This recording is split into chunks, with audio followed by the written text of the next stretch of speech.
Hey, welcome to this edition of At the Mic. I'm your host, Keith Malinak. It is Friday. It is Friday. Congratulations. You made it to another weekend. I'm proud of you. Truly. Proud of myself. Let me just say this. If you missed the Wednesday and Thursday At the Mic episodes, I hope you will check those out later at atmshow.com, Spotify, Apple, wherever you listen to the podcast. Like maybe you're doing that right now. And I have a special message for you, podcasters, or those that listen on the podcast. I haven't even started drinking. I already can't speak. That's cool. You missed an episode on Wednesday. Well, maybe you didn't, but if you did, it's available. The Wednesday wild card. We had John Seidel in here. We were discussing getting angry with God. It was a fascinating conversation. I hope you'll check that out if you haven't already. Yesterday we did the deep dive. We focused really on Butler, Pennsylvania, and the myriad of security lapses there. Ken Silva detailed those with us. I will say there's a lot to take away from that conversation, and I'm not happy. In fact, I think I'm downright angry after that conversation with all of the security breaches, the security lapses in Butler, Pennsylvania. And that's only one of many things that have happened to President Trump. But the biggest takeaway, I think, the guy making the rounds now, the head of the Secret Service, he was in charge of the security, the entire detail in Butler, Pennsylvania, and he has failed upward. He's now in charge of the whole deal. Cool. Good conversation. Well, I wouldn't say good, but a fascinating conversation with a lot of information on yesterday's deep dive. For this week. Can I give a shout out to Gabby? She's so awesome. I just want y'all to know that. Just know that. Gabby at Jeffy Apologist on X. She is such a superhero, and I'm so grateful for her. Let me throw this up here. No, hold on. This thing here, I'm gonna wait for Brad. Wait for Brad for this one. Hey, let me give a shout out to my dogs. Huh? Look at that. And now me doing this. I'm asking for trouble today. That's what's happening. We're up to 7 shows without a bark, and Amazon arrived 5 minutes before we went to air, or else this record would have ended. So let me get that down. Okay, there you go. All right, so we're shooting for 8 straight today. I think what I'm going to start doing is a little number up here in the corner. That's like our all-time streak. So that's what that little number will be. So we'll see. We'll see if we can get to 8 full shows without a dog bark. I told y'all in the tweet, if you saw that, maybe you didn't, but I said, hey, I don't know who's going to be here today, and I still don't. So I wouldn't get your hopes up. It could just be me. No, Brad, I know, is for sure going to be here. He is running late. It is an excused absence. As for the ladies, let's see what else I got here, because I want to save this for Brad. So I don't have enough. See, that's the problem. I don't have enough desk space, and I'm sitting here flailing around trying to figure out what's the problem today. Well, it's because I have a visual aid here, and over here I have a bunch of limes. You see, because I'm getting ready to imbibe, and I just want to freshen up my vodka. I'm looking at tequila there. Oh, this is the only vodka is right here. Okay. Man, I think we're going to empty out the Round Rock vodka today. And I've got my Stanley wig hiding the rum. Okay. Right there. I'm looking around here, and I'm just so sad. I see my Oilers mug. They were eliminated last night after falling short in the Stanley Cup finals back-to-back years. Yep, Braves lost yesterday. That was tragic and unexpected. And then the Atlanta Hawks. I don't know if you saw this or not, but they were down by 61 points at home in the first half, and an elimination playoff game for them. And they're done too. So there goes my crazy bet that I had. Remember that? I said, hey, I put $12 and they could win $9,000. Yeah, they couldn't get out of the first round. And see, when Atlanta sports teams get eliminated from things, it's in spectacular fashion. So thank you, Atlanta sports team. Did anybody see? Oh, I was about to say, did anybody see where I put the top to this thing? Hang on. Oh no! I threw it in the garbage can, and it took the garbage with it, and so now it'll be all this garbage will be waiting for me on the floor there. Let me get the limes going in here. I hope you're doing okay. I hope you have a drink in front of you, and if not, why not? And if you don't drink, then fine. Just grab a soda, whatever. That's cool. That's cool. No shame here. As you know, I have no shame. I'm looking back at the Stanley wig. Oh, I'm so excited that it's Friday. Oh, I am just worn slap out. It has not been a friendly week in my world, that's for sure.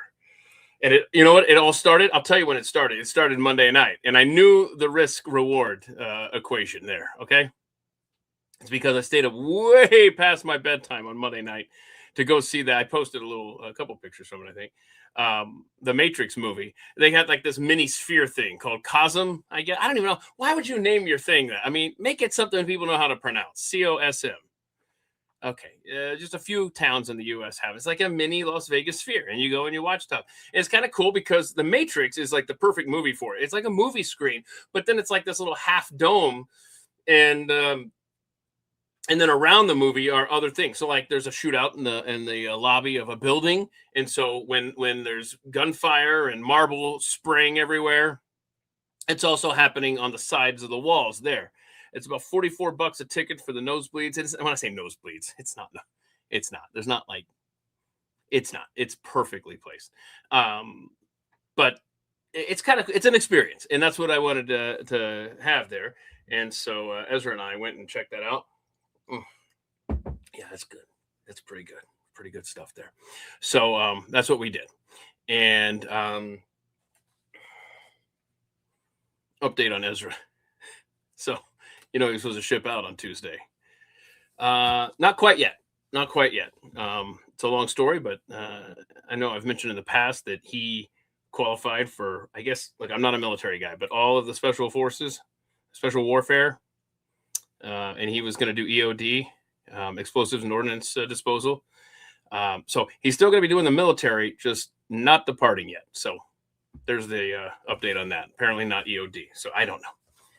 I barely crossed paths with the guy, but that's the update there. So, because several of you have been asking, hey, good luck. I think he's already gone. Not quite yet.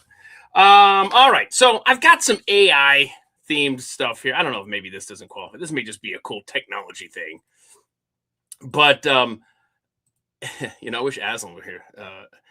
Aslan is the oldest, and she has taken 2 fencing courses. College level fencing. Don't ask. I don't know, man. It's amazing what you can do at a community college. But she's taken fencing.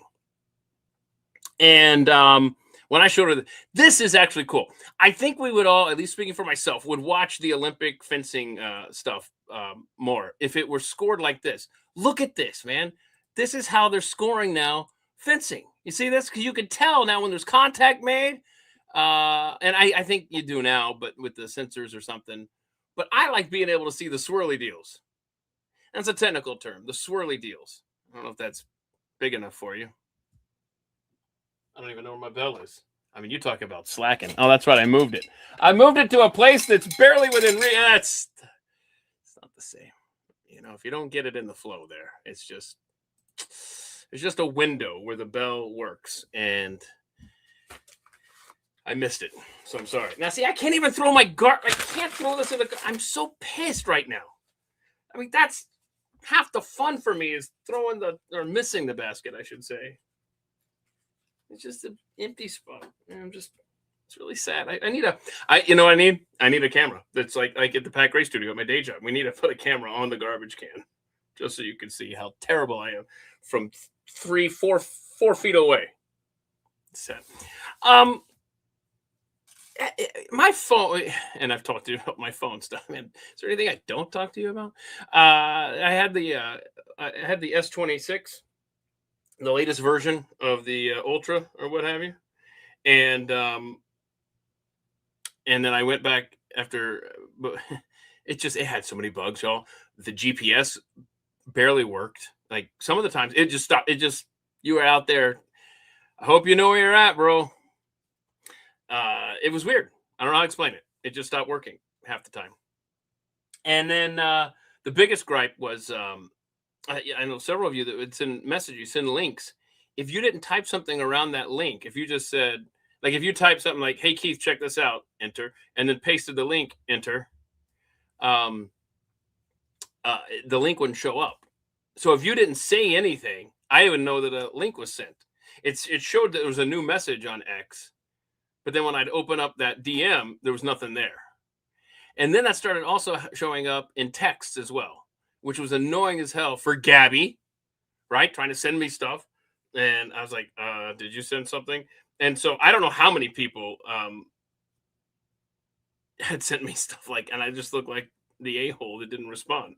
Like, I understand I'm an a-hole, but it's like I would respond at least. So anyway, there were other issues with that phone. Oh, what was the? Oh gosh, hold on. Because I was about to say something else, but no, that's why I didn't go to the iPhone. The reason I didn't go to the iPhone, y'all, I'm still Android holding out, is because the clipboard. I can't believe, how do you people with iPhones exist without multiple things being held in your clipboard at the same time? Am I the only person that needs 15 things in my clipboard? Like, where's that link I sent, 5 hours ago, 10 pastes ago? Oh yeah, there it is. So at the iPhone 18, what's in this? If the iPhone 18 doesn't have multiple clipboards, I'm not signing up with Apple. And also, I hear they're bringing back the thumbprint or the fingerprint, whatever, to unlock your phone, touch lock thingy. Apparently, they took that away from you guys on iPhone, and now it's coming back on the 18. Those are two things I was like, I have to have that. I have to be able to unlock it like that. First world freaking problems, bro. And then the other one being the multiple clipboard thing here. Give me 1 second here. Sorry, just a one-man band. Bear with me here. Let me just send Brad something here. Da-da, da-do, da-do, da-do, da-do. Okay. Anyway, so AI and technology and all that stuff. Don't get an iPhone. Wait, hold on a second. See, this is, of all the things that all the things I put a poll up for. It's not as fun when you're by yourself, because then, right, it becomes creepy. The double entendre when you're literally sitting in a room by yourself. Anyway, whenever I'll put a poll up, the most passionate things are when you guys are arguing about the iPhone or Android. It's truly the most cutthroat comments, and the most passion, I should say, the most passionate. It's the comments trying to convince me one way or another, and both sides have a great point, have great points in their favor. Uh, I'm comfortable with the Android layout. I've messed around with an iPhone before for a while, and my brain is just not wired for that. There you go, Mary. Yeah, your boss paid for it. That's why you do an iPhone. Yeah. Let's see. Hold on a second. DuckDuckGo does multiple tabs. Yeah. Okay. Yeah, look, you and Guru wants me to stay with the. Yeah, Grimace getting a shout out. What? All right. I'm just looking through here. Yeah. What do you mean, Jack? No, Jack. Take the rest of the day off. You're here for a few minutes, then off to your job. No. Tell them that Keith Malinak at ATMshow.com said you can have the rest of the day off. Tell them I said that. We'll wait. Let us know what your boss says, Jack. We'll be right here. Let me just look here. Yeah. See, I mean, me too, Douglas. Always been an Android user. Again, if you're listening to the podcast, I have something very important to say to you about last week's Friday live stream. But I have to wait for Brad, because let me put it this way. If you listened to the bit we did with the whales, learning how to speak English, and you didn't hear the whales at all, there's a reason for that. And I just want to say I'm sorry from the get-go. Because you had to be thinking, Well, we'll just wait. We'll just wait. Real quick, I printed this up. This is a screenshot from a text. You know how like when you send a text, this is Android. I don't know. iPhone, do you guys do this? Oh, by the way, can you schedule texts on iPhone? Because that's the other thing about Android that I love so much. I don't keep normal hours, y'all. I'm up at 2 a.m. much more than I want to be. And I think I lay there and I think of stuff. I think, what's the meaning of life? And I think, oh yeah, I gotta remind Carrie to pick up her dry clean. You know, and it's just the most wide range of topics. But you know, if you want to text somebody who wakes up like normal people do, you know, around sunrise and not closer to sunrise and sunset, unlike me, you don't want to risk the little bing happening. You don't want their phone going off in the middle of the night. That's just, you don't want to be that guy. I don't know that their phone's on mute, you know? So I just wonder if you can time texts on Apple. Can someone speak to that? I keep forgetting to ask because I'm the last holdout in this family, and I keep forgetting to ask them. Okay, but anyway, the other thing, this is my friend Michael, right? And you know what? Shout out to Michael. I bet he's not watching. When I was Glenn Beck's call screener, that's how I met Michael. Good friend of mine now. And I met him just through screening calls. And now he's in my fantasy football league. I mean, it's crazy. And I just love this guy so much. But this just happens to be the screenshot that I printed up here. Is Michael, I was the conversation, if you saw the whole conversation, like he said something, and the inflection, if it were, you know, face to face, I would be saying something like, the response would be, right? Like, you know, right? You know, whatever. I don't know. And so AI comes along a few days or the next day and says, hey, you sent this yesterday. You want to follow up because you never heard back from Michael. The reason I didn't hear back from Michael because Michael's a human being and he knows that I was saying right. So AI, the technology thinks it's so damn smart and it's getting there, but it still screws up on things like this. Like it's and oh, take your little Grok and try to get Grok to sing for you. Good luck with that. Can't do it. And in fact, well, I've only messed around on that Imagine thing with a couple things. I guess I should have been more explicit maybe in my directions to make it a song. So I'm going to cut it some slack. But having Grok itself when you're doing a conversation, which just feels weird. But man, if you're driving and you're like, oh, why the hell's my elbow still hurting, Grok? Is it time to go back to the doctor? Like, I'm not going to sit there and type it out. Like, I was the last holdout on voice to text. I know that everything I've ever said is on probably at this data center, 10 miles from here. Maybe it's in your neighborhood. I know everything that I've typed on the interwebs and said is out there on a hard drive, accessible by big business, big tech, and big government. But it's just convenient, man. I'm driving. Would you rather have me typing with my thumbs or talking? Or maybe just concentrate on the road. Keith, could you try that as a possibility? But anyway, who knows what my point was there? But oh yeah, just asking, like if I'm driving into work and I'm thinking, oh man, my elbow still. Grok, I had a surgery on February 17th. The elbow is still very sensitive around the scar tissue. It's still warm to a degree. And there's this knot thing a few inches from it that's not at the actual incision point. Oh gosh, I'm rubbing it right now. It hurts. Like, hey, what do you think? And then Grok said I should call the surgeon. And then, but said it's also normal.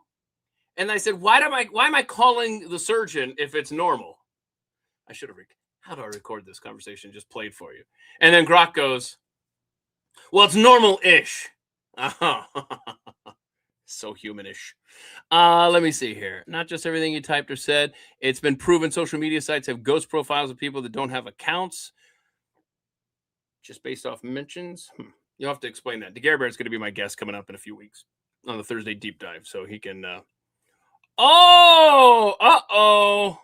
April says that you can schedule text up to 14 days in advance on iPhone. iPhone, man, you are making inroads with me. September is when, see, okay. Can I just say, This is really pathetic. But man, and I hate that word vulnerable. It's so stupid. I am way too honest with you. How about that? If when I get a new phone, it can't be in the middle of football season. And see, iPhone is getting a new one in September, I hear, right? I gotta have my phone's gotta be set up and ready to go, logged into everything, perfect before opening week. I might fudge a little bit for week 0 in college football, but once my NFL starts, um, I got to have everything ready to go. Fantasy football, the streaming logged in, everything's got to be good. I don't want to be like heading out the door and like, oh crap, what's the login for that? Now, this is where people start typing about the NFL and how I'm such a bastard for supporting it, and I don't care what you say. I'm sorry. You're not going to take everything from me. Just saying. Although it would be so easy for me to say, I'm taking a stand. No more NFL for me. Because when you know who my favorite team is, boy, that's a great excuse to just bail on the Falcons forever. Holy crap. 28-3. Never gonna get over it. Let's see here. Okay, so I want to read this tweet to you. This is from Patel. Sorry, I don't know. And this is the whole the tweet here. This guy is a video, I think. That of course I don't have ready for you because why would I? That's what a good host would do. So Patel says this guy lit an AI. This is the thing. I don't know how to make this happen. Somebody teach me. I want to be able to do this stuff, and I've got some videos I do want to play for you here. There are things that I want to know. We had this discussion today on Pat Gray Unleashed. It's like, was it in the regular show? Yeah. He talked about, in fact, I posted it about a couple hours ago. I don't know if you want to go and find it later. Not now. You're busy. So it goes through, it's a 30-minute little mini doc that goes through the 12 scenarios that AI could leave us in. And I mean, most of them are just horrific. So, but we're going to thread that needle, people. We're going to do it. And it's going to be so great for us. It's going to be a benevolent dictator if we're lucky. No. So, this AI stuff. So he played, well, we didn't play the video, but we talked about it. But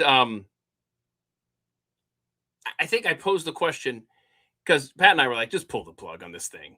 All right, well, if you pull the plug, then there's no talking to Grok on the drive-in about your elbow. All right, if you're pulling the plug, then you don't get these awesome songs that it's making that's entertaining us so wildly. Because we played some songs in overtime today over at the Blaze that are just really, really well done. Okay.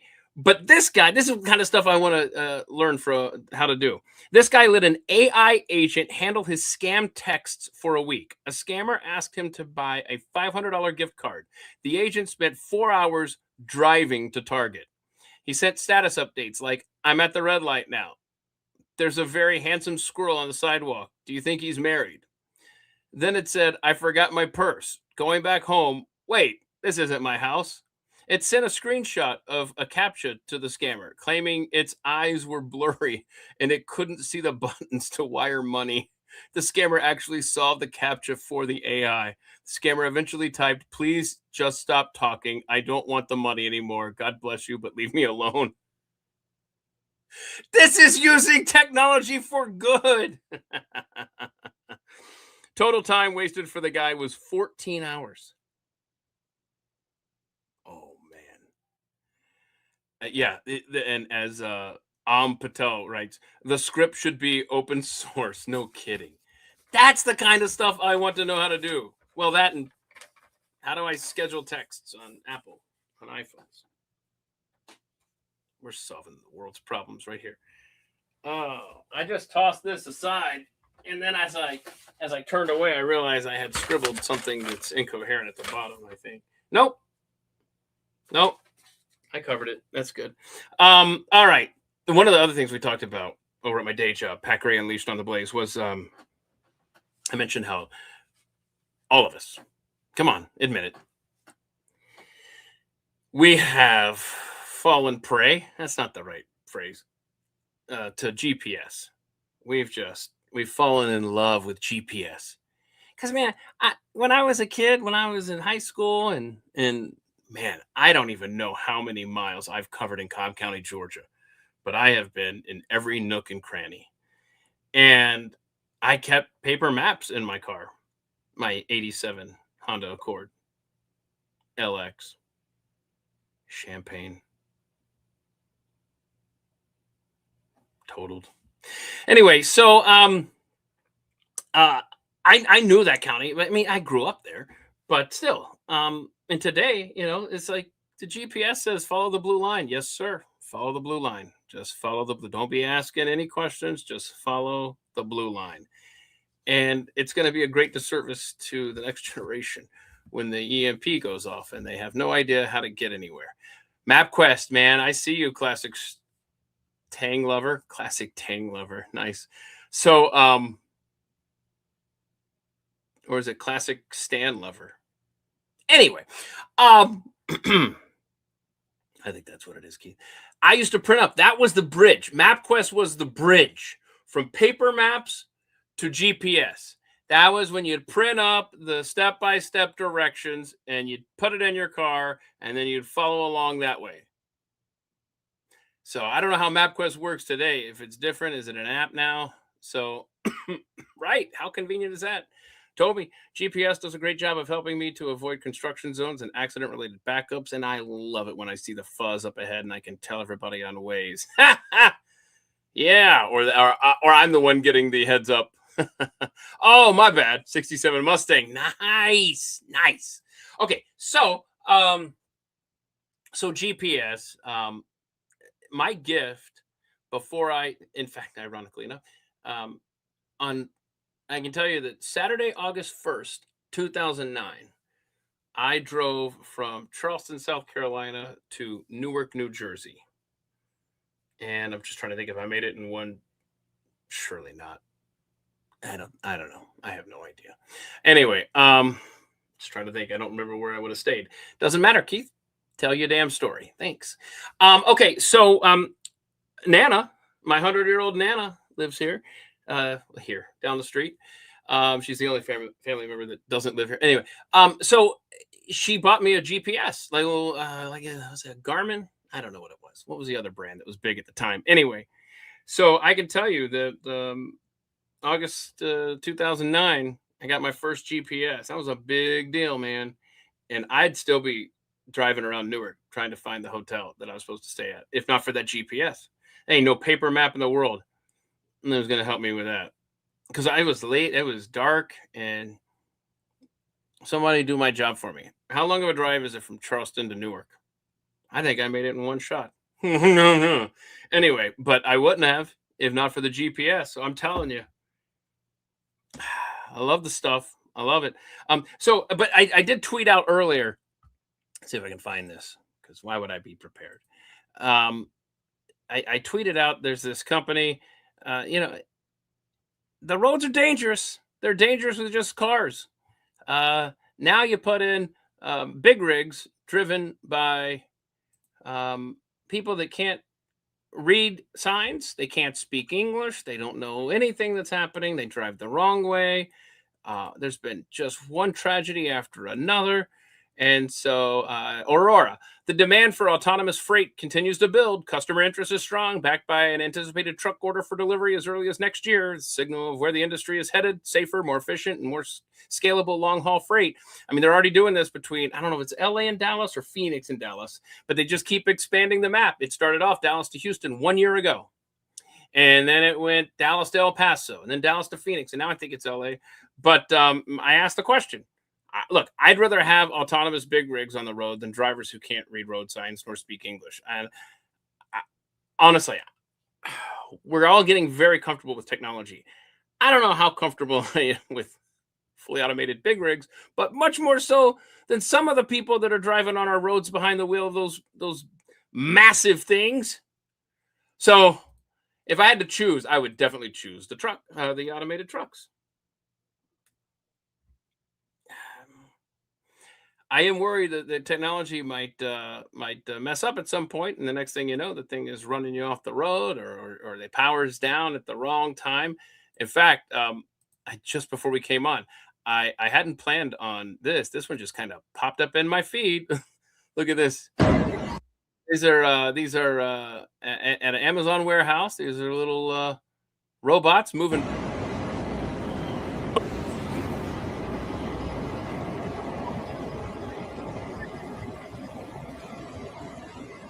Jammed up the works. Oh, what? Oh no! It just gets stuck in a loop.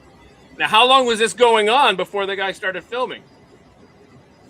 Two Amazon robots stuck in an aisle, spending what appears to be an eternity, shuffling back and forth because neither one can figure out who should move first.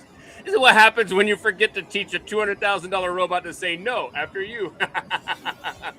So when you see something like this, maybe we're not so concerned that the machines are going to take over anytime soon. Oh man, that's fun. What was the other video? Oh, so the video I did have for you here. Yeah, I've never seen these in the flesh. Maybe you have. They seems like you have to be in a real urban setting to see those little carts that are delivering food and stuff like that. I mean, here's oh no, oh, careful. Oh no, oh no. Look at the guy doesn't even stop. He's just like, get out.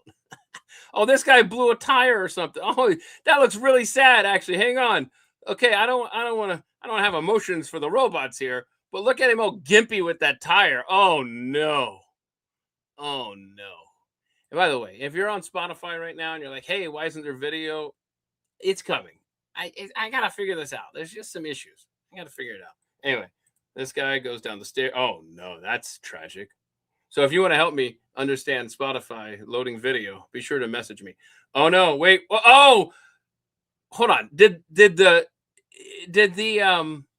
fire hydrant just come out of the blue? Like I think it was there the whole time. I don't think it just sprouted right there on the sidewalk and just pulled one over on the delivery robot. Oh no. This one's drunk. Been there. Oh, right. Oh no. Destroyed the because he didn't know it was glass. Oh, look at that. UPS said, "Oh yeah, Brown delivers for you, bitch." Oh no, this one learned. That's awesome. That's like my brother-in-law. He kills a fly, and then he leaves it there for the others. Send a message. It's like, yeah, we don't want you guys in here. And I think that this one right here got the message after he saw what happened to his butt. Oh, guess we'll stop now. Oh yeah, I'm a backup now. I'm a backup. Fred died. So, oh, see the stairs, man. The stairs get him. The glass apparently got him at the bus stop. Oh, a train's gonna get this one, right? What's happening here? Oh, there he is. Oh no, bro. Oh, what's happening here? Ice.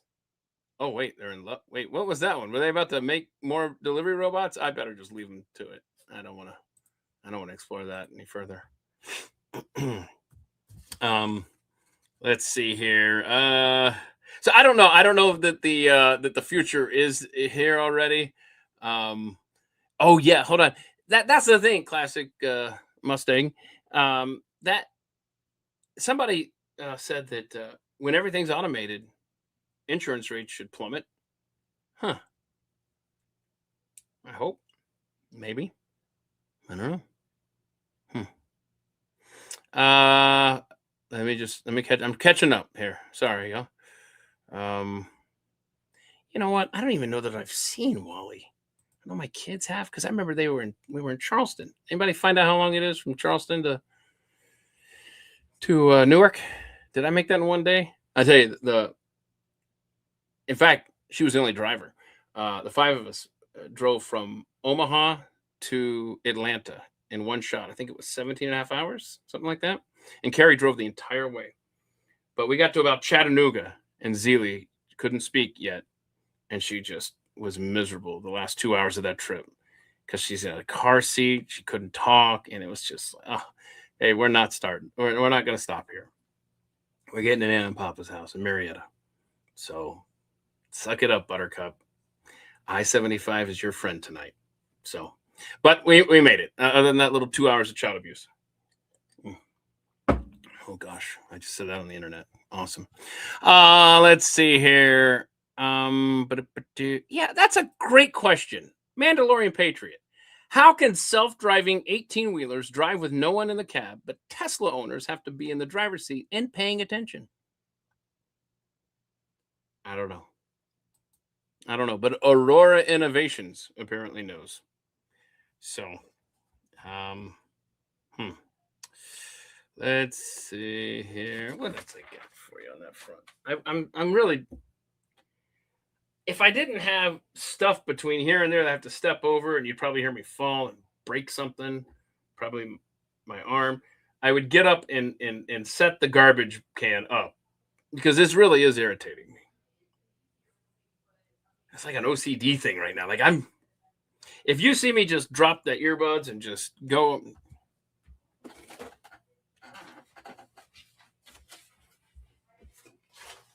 All right. Sorry, I just couldn't go on.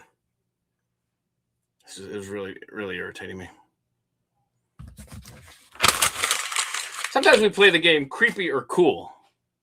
You know, if we went through all of those videos, I mean, what's your take on those? I mean, I don't know. TBD. Terrifying or cool? See, it doesn't have the same ring to it. Oh, I wanted to read this to you. I forgot I had this here. Somebody posted this long thread, and that's the other thing. I can't even figure out how to print a thread properly on X. First world problem. I get it, but I still should be able to do that. Google Maps is making you less intelligent. There's a lot of stuff making me less intelligent. The host is looking at his alcoholic beverage if you're listening on the podcast.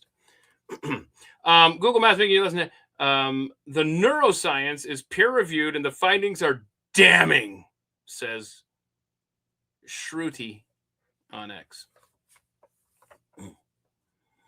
Here's what's happening inside your brain every time you open that blue line. Oh, there's a blue line. Yes. Okay. First, understand what the hippocampus does. Oh, this is not starting off well. I should really. It's so authentic, Keith, when you just come to the audience and learn along with them. But your lack of preparation also indicates you could be wasting the audience's time without knowing ahead of time. First, understand what the hippocampus does. Is that where hippos go and learn stuff? A hippocampus. I'm here all day, pretty much all day. It's a small seahorse-shaped region deep in your brain responsible for memory, spatial navigation, and critically building mental maps of the world around you. Use it, it grows. Ignore it, it shrinks. This is not a metaphor. This, and then it says show more because it didn't print up properly. So the proof came from London black cab drivers. Now, hang on a second.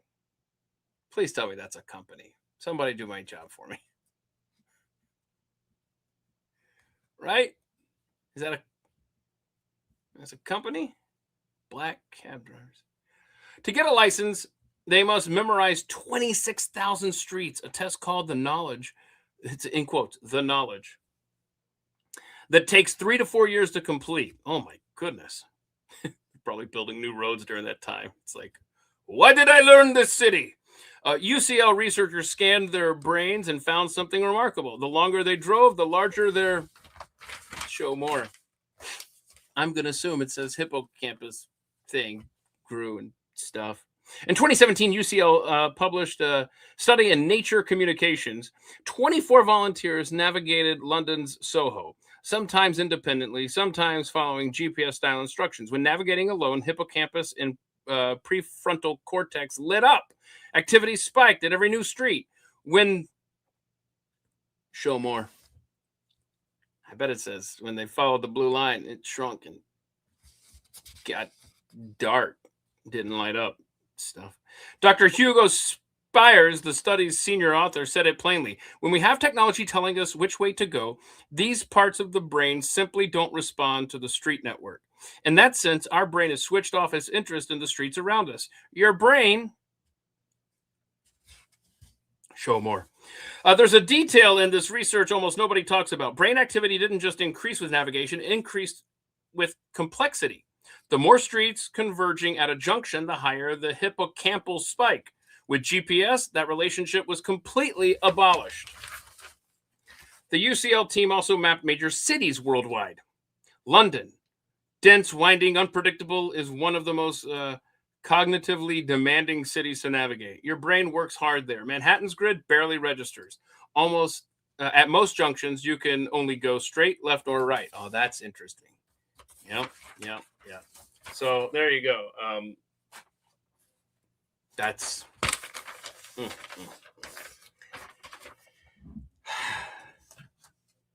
I'd forgotten that I printed that up. Hang on. Let me just bear with me here. Let's see.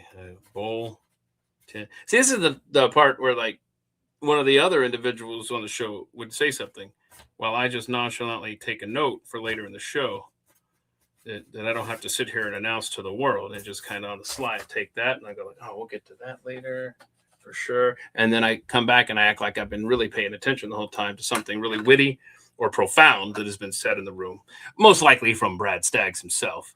And I'll go like, yeah, wow, yeah, okay.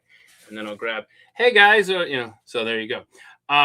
Let's see. No, this is these are things that I want to share with my buddy Brad. But again, if you didn't hear the whale sounds on the audio podcast, I'm pretty sure I fixed that. Oh, let me throw this at you here. Hang on a second. You know what? No, damn it. We're talking about the brain, Keith. Call an audible. Find your dementia stuff. Hang on. Here we go. Yeah. And then we'll do this history thing. And I'll try to be quick here, but I have here 7 early warning signs psychiatrist says could mean dementia is starting earlier than you think. Honestly, reading that stuff about the GPS as opposed to learning the city the old-fashioned way, that makes me wonder if we're going to have some more. If you think the epidemic of dementia and Alzheimer's is bad now, I just wonder, the less we're forcing ourselves to think and learn and just rely in a very lazy sense. I'm as guilty as anyone. I just wonder if, oh crap, are we setting ourselves up for a bunch of memory problems? Again, it's already bad enough, the epidemic of memory loss. And it's just, I'm seeing it in my own family, and I know you have too. It's absolutely tragic. So I'm already sensitive to what happens to an individual when they're going through Alzheimer's. And one of these days I'll probably get into it, because apparently I talk about everything. So I guess I just talk about everything on here. But I have had 4 specific incidents in my own life in recent months that it's left me terrified about where my memory is going. And in fact, I'll tell you this. I'm apparently, based on my lifestyle, I have a 35% chance of ending up with Alzheimer's. Cool. But like I said, I might get into 4 of those things that just terrifying me right now, that show where my memory apparently is heading. So that's fun.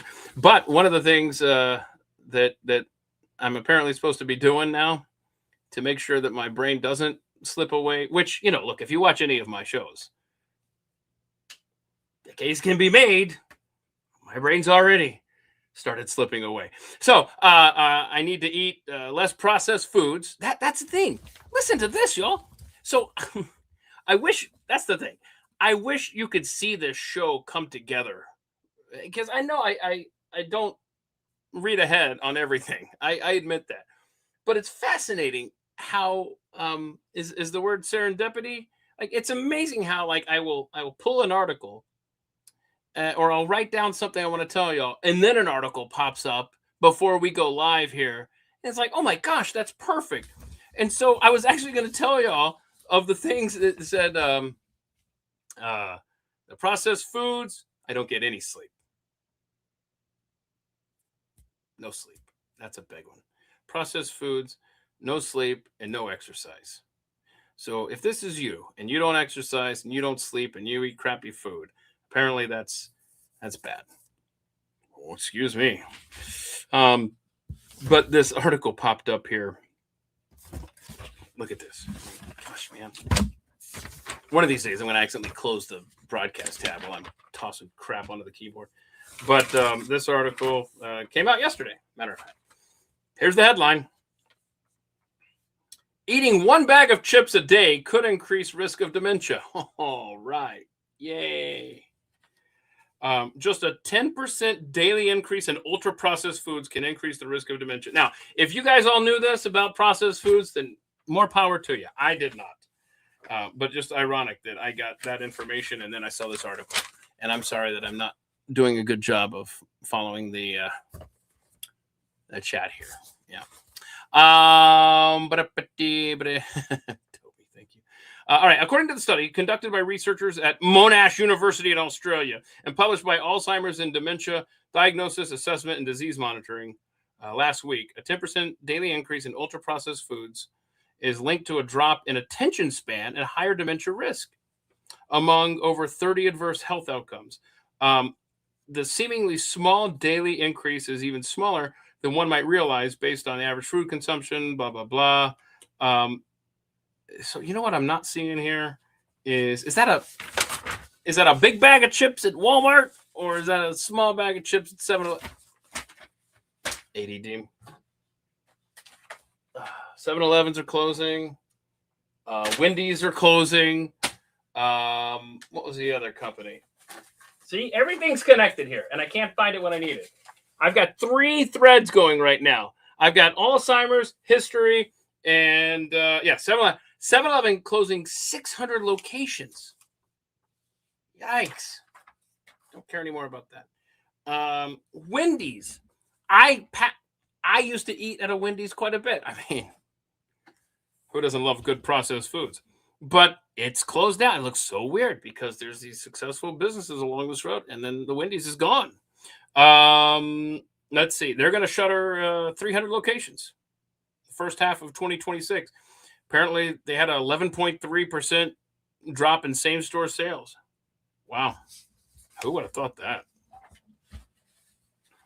Before you go blaming Robert Kennedy Jr.,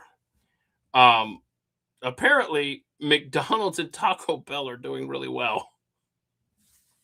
What are we doing? Let's see. Raising Cane's doing well. Now this is a very interesting point here. Casual chains like Chili's have convinced consumers that if they're going to spend $12 on a burger combo, they might as well get utensils and some ambience with it. There you go. I guess they're doing well at Chili's, but Wendy's, I don't know. I guess the CEO just came in there and just sucked. In January 2024, after a year of flat sales. See, Wendy's did what the University of Nebraska learned the hard way. They both learned the hard way. They didn't like this mediocre, right? Look, we're doing fine. 9 wins a season, not good enough. Tom Osborne got us 11 or a national title. Sorry, Frank Solage. You're out. And then we're going to just slip off into mediocrity and then into Suckville. And now every Husker fan wonders what the timeline where Frank Solage was the head coach forever. What was that like? I digress. All right. So in January 2024, after a year of flat sales, price hikes, franchisees' distress, and flagging stock value, the company named Kirk Tanner, not you, buddy, as its CEO. At the time, it was considered a surprise hire, given that Tanner, not you, buddy, had spent the previous 30-plus years in consumer packaged goods at PepsiCo. Tanner, not you, quickly distinguished himself within his first month on the job by seeming to suggest that Wendy's might use AI to experiment with surge pricing on its menus. I missed this. So he was saying that based on demand, we're going to change. No. No, sir, Mr. Tanner, not you. Okay, so wow. The resulting uproar, which took place in an election year defined by consumer agony over inflation. I'm glad we got that under control. Am I right? I say, am I right? Seemed poised to do more damage to the company than the great human finger chili hoax of 2005. Remember that? After less than 18 months on the job, Tanner, not you, suddenly decamped to Hershey's last summer, adding to the company upheaval. His interim replacement, the CFO Ken Cook, had only been at Wendy's for 8 months after spending the previous 20 years at UPS. I mean, right? UPS, Wendy's, same thing. Now, my dog, whose name, if you don't know, is Tanner, is wondering, what did I do over here? Anyway, so there you go. Wendy's shutting down, 7-Eleven shutting down. I never got to the 7 dementia things. What was the headline again? 7 early one. If you forget the headline of a story you read 2 minutes before, it could be an 8th sign of dementia. 7 early warning signs psychiatrist says so a psychiatrist says could mean dementia is starting earlier than you think. Okay, is this going to be like poor judgment and impulsivity? I mean, who among us, right? Skip one here. Oh, noticeable memory problem. Thank you for that one, Einstein. Noticeable memory problems. Could I have a problem? I can't remember.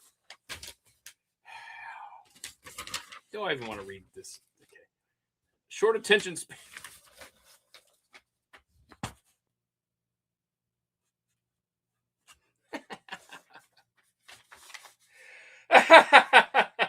Short attention span and distractibility. Number 4, low mood.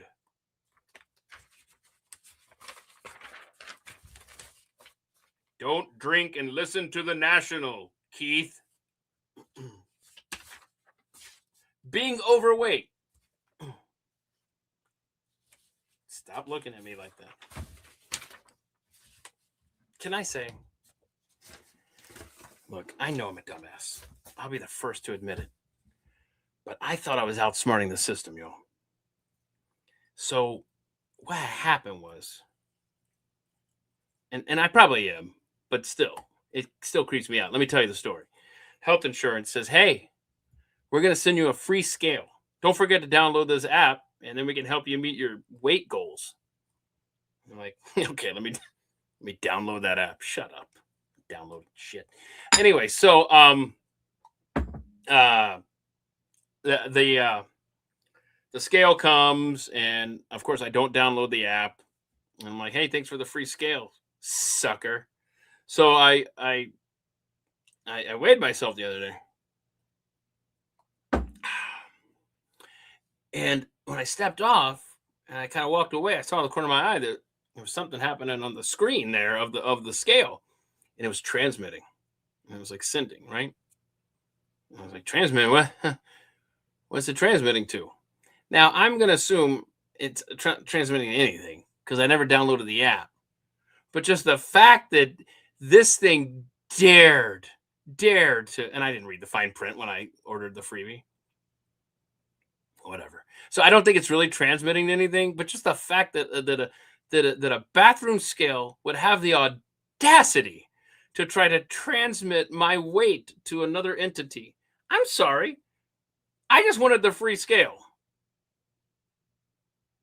You're not getting my info. But we can offer you ways to live healthy. Shut up. I'll figure out how to stave off dementia on my own. Low energy. Okay, this is the thing. I don't know what a baseline is for energy anymore.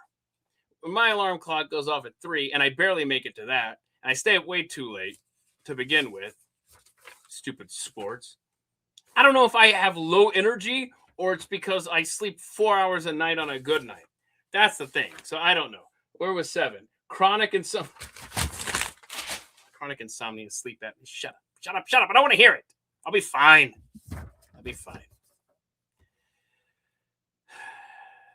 Oh, yeah, that's right. See, this is the problem. It's not a joke. I'm like, oh yeah, I forgot I printed that up. Within the last week, I printed this up. But this printer over here knows more about what the show is going to be about than I do when I sit down. Scientists reveal the optimal amount of sleep to lower dementia risk. Between 7 and 8. And I tweeted it. It was such a celebration moment for me. I tweeted out, was it last weekend? I said, y'all, I slept for 7 freaking hours. I think it was a Friday night into Saturday. And so it's a long story, but my mom and stepdad now live with us. And you've heard me talk about how she has Parkinson's really bad, and he has Alzheimer's issues. And so we have someone come over and help out in the mornings. And there's this one particular caregiver, and not a sponsor, but you're more than welcome to be, since you're not cheap. No, I'm sorry, but you're worth it. I mean, everybody they've sent from Visiting Angels are great, but both Matilda and Tanner have taken to this one particular lady, and so it's wonderful. There's no breaking the streak. There's no barking. There's none of that when she shows up. Matilda brings her a toy, and lovingly nips at her, like we reach down and she's like, and that's what she does with the family too. So Matilda loves this young lady. Tanner does too. Tanner doesn't make a noise. Yes. But on the weekends, there's other people that show up. And again, everybody's been great. But don't try to convince Tanner of that. So we got smart, anticipating the chaos that was going to erupt at 7 a.m. this past Saturday. So when I got up in the middle of the night, I just ushered him to the back closet, put a milk bone down, closed the door to the closet, closed the door to the bathroom, closed the door to the bedroom, put 3 doors between the help that was going to be out there conversing with the olds and where Tanner was. Ladies and gentlemen, that plan worked flawlessly. So I was able to not wake up on a weekend. Well, I mean, I woke up. It took me several hours to get back to sleep in the middle of the night. But the point was, I didn't wake up from Bob Barker over here when the help arrived. So I ended up with a full 7 hours of sleep. I'm sorry. Let me catch up on some of these chat deals. Yeah, that's the thing, Mary. I don't know what size bag. I don't know. What kind of bag of chips? Was it the Walmart? I don't know. Oh, wait, there's a game called Flight Sims. What did I miss? Boy, I was a Sim City junkie, and then I played Sims. I'm telling you, I've said on here, there were times, and I don't know what it was, high school probably, when I would play Sim City, and I would like, oh, how lame. I have to get up and go pee. This sucks. What a waste of my day. Let me just look up here. Where'd I get this chair? I don't know. It's an old chair. It's the only chair. I'm not kidding you. This is an exaggeration. It's the only chair in this house that I can sit in for more than 10 minutes at a time without my back hurting. I have replaced this chair, and the way I have set up this stupid corner of the room so I can get under the vent that Susan can hear. Because in the summer, this room gets hot as hell. And so it's all configured in the most ridiculous way.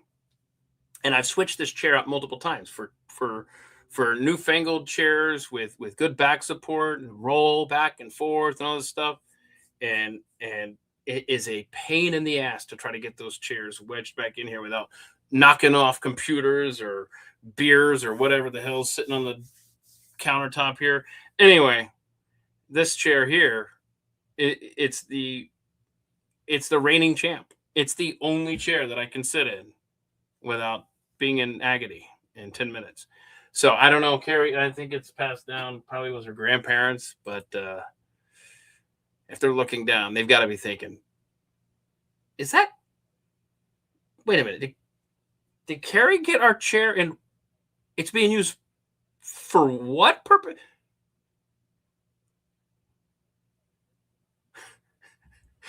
I don't know. I'm using it. Let's see here. Let me scroll way up because I know how this chat works and it's stupid. Let's see. West Coast games cause sleep deprivation. That's a fact. Man, when I was a kid, the Braves were in the NL West, and that's when they were still in the NL West when they started their streak of division titles. And some of those games would start at 10:35 p.m. Eastern. Start at 10:35 p.m. Eastern. And that's when the Major League Baseball schedule was so heavily weighted on divisional games. Oh, stupid. Oh, so stupid. Sorry, let me just trying to see some of these. Yeah, Wendy's costs a fortune now. Still got that pretzel bun. That was pretty good, Kara. Don't you think? Let's see here. Do I call this a show? No, I actually, Crawfish, I call this free entertainment.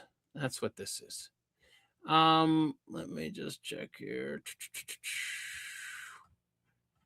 Okay. I'm so retarded that I can't even get a mouse to like move down. You know what I mean? Like, I know you have to go into settings and it's like the pointer speed or whatever. So when I'm scrolling on this one, not only is it awkward to begin, it's like when I'm doing this on the wheel in the middle, it's just going, no. And I'm not pre-diabetic, but thank you for looking out for me. I appreciate that a lot, Crawfisk. I just had my blood work, and I'm about as healthy as I've been in 10 years. In fact, did I tell you all about the hearing? Yeah, I told you about the hearing test, right? Sure, whatever. My hearing improved. I don't know, that hearing test from a year ago. I think they're just hoping I'd come back this time and buy some hearing aids. Huh? How's that? Let's see. Yeah, thank you so much, Jill, donating $2 a month for this awesomeness. There you go. Let's see here. Thank you. The price of intermission. Thank you, Linda. It's worth the price of intermission. Yeah.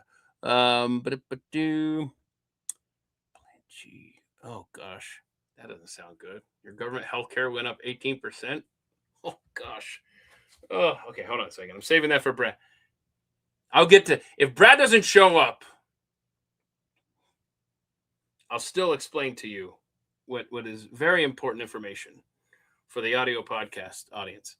Can I just say, let me put this up here. King Charles was in town this week. He hung out with Trump at the White House, and it was a comedy hour wherever he went.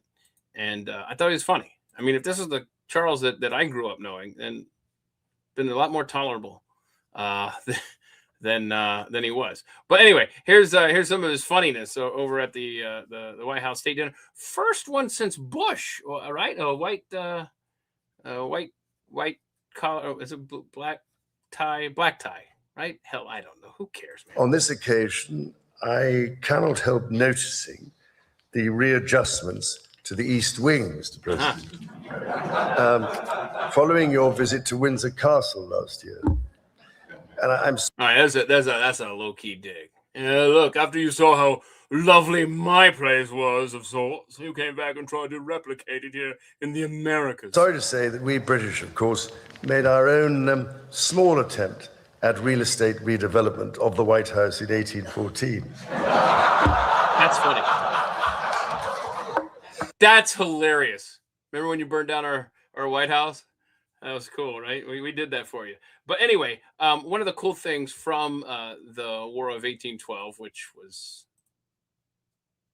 ill-conceived, but the U.S. government poorly planning wars since 1812. Anyway, but Dolly Madison rescued this painting of George Washington before the White House burned down. And love how it never focuses here. But anyway, this is the famous painting that Dolly Madison rescued there. I also recently saw this great quote that I'd never heard from Abigail Adams. Some of the letters between Abigail and John are just priceless. But she had this great quote that between seeing that quote earlier this week and recalling the painting that Dolly Madison, this is a magnet, and I got no place to magnetize it. Yeah, look at that, huh? Look at that. George is rooting for the dogs to not bark. There we go. Yeah. So anyway, I think I'm going to do like a Wednesday wild card, maybe a I don't know, founding females. Ooh, founding females. Write that down. I'll forget it later because I have early onset dementia apparently. No, so founding females. Is that what I just said? That's stupid. Anyway, but I did record something with John Adams about John Adams and Thomas Jefferson's correspondence. If there's ever a Wednesday where I can't be here live, I'm going to play that for you. But I'll play it, by July 4th if I'm here every Wednesday, just because, I hear there's this birthday coming up for America. But I think that'd be fun to because you want to talk about underrated founders, or remember how Glenn Beck on Fox News back in the day did the black founders that just people aren't taught. The ladies of the founding aren't taught enough either. So yeah, I think we might need to do that. Speaking of the Wednesday wild card, hell, I can't read my writing that's across. I move it as close as I can, and I still can't read it. But you remember I did the history show. Was it last Wednesday that we sat here and we went through underrated stories in history, little blurbs and all that good stuff? Well, one of the stories was about the USS Indianapolis, and just a tragedy that those sailors for 5 days treading water out there, floating in the ocean, getting many times taken under by sharks. And I think 1/5, is that what it was, guys? Was it about 2,000 sailors, and we ended up having about 300 get rescued 5 days later, something like that. Oh, it's just terrible. Anyhow, so we had that conversation. And thank you, Crispy Critter. Founding females. What is my problem? Founding mothers. I like that, Crawfish. Okay. Founding ladies. Rachel. Okay, that's good. One of the stories was the USS Indianapolis. And I mentioned in the course of that conversation that that the captain of the USS Indianapolis, that Charles McVeigh, he was court-martialed, and you'll recall that that let's see. Well, let me just read this here. Let me get this kid on the screen here because I want to go through the story with you. Okay, in 1996, a 14-year-old kid watched Jaws and got obsessed with Quint's World War II monologue, where he mentions the USS Indianapolis. I had forgotten that. I went back and watched that after I was reading this tweet. It's like, oh, that's right. Okay, he then began researching the 1945 sinking of the Indianapolis, interviewed around 150 survivors, and reviewed 800 documents. His research focused on the role of the ship's captain, Charles McVeigh, who had been court-martialed after the incident. He came to believe that Captain Charles Butler McVeigh III, who had been blamed for the tragedy, was innocent. Okay, because you remember, he didn't zigzag because he was told there were no threats in the area. Something like that. It was like full steam ahead. I forget, but based on the mission. Anyway, the 14-year-old Hunter Scott presented his findings to the United States Congress at age 14. Okay, that you mentioned 14 twice in there. In 2000, Congress, you got to proofread. Sorry, says the guy who posts so many tweets with typos. Sorry. In 2000, Congress passed a resolution clearing Captain McVeigh's name, and the U.S. Navy later formally exonerated him. All because of this kid's project. That's my America right there. Not the America that held him responsible. Anyway, there you go. How cool is that, man? Look at this. Nice job. Whatever your name was. It doesn't matter because I'll forget it in 5 seconds anyway. So Hunter Scott, nice job, man. That's pretty cool. That's really cool. You think I'll make it? What do you give me to make this? Huh? What do you give me? Oh, okay. Made it. Pay up. Let's see here. Let's get old Hunter Scott off of there. Okay. Oh, it's prom season. In fact, the youngest is headed off to prom as we speak. Yeah. And I want to show you something here. Let's see here. Let me find the tab here. Let me find the tab. Find it. There it is. Okay. I'm torn. I want to get your honest opinion. Is this super cool? Okay. See, I should make a graphic. Instead of creepy or cool, it should be geeky or, come on. I like alliteration, y'all. Help me out here. Geeky or grand? That's stupid. Anyway, what do you think about this prom proposal? Promposal 26. Oh, no. Yeah, the title here says, Hear ye, Plano West students' viral promposal. If you've ever seen Monty Python and the Holy Grail, this will, well, you'll identify with this. Oh, you're already thinking geeky. Okay.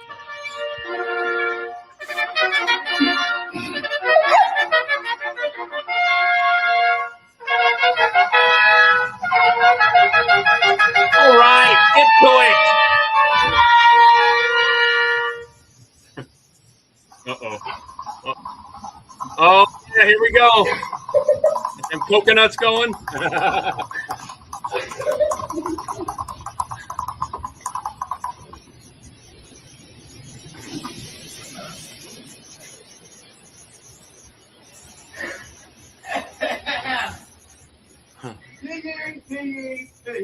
Hear you. Sir Blaine Onneman, son of Sir Robert Onneman, enjoyer of automobiles, destroyer of iMessage group chats, and future tuner, cordially invites you, Ms. Ori Krakowski, daughter of Sir Oz Krakowski and Queen of Trumpets, to the Plano West Royal Masquerade, a night full of fun and suburban Italian food, this 25th of April, 2026, the year of our Lord.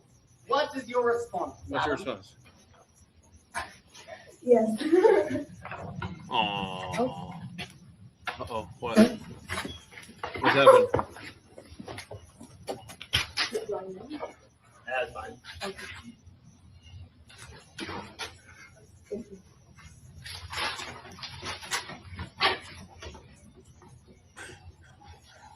All right, there they go. Away, man!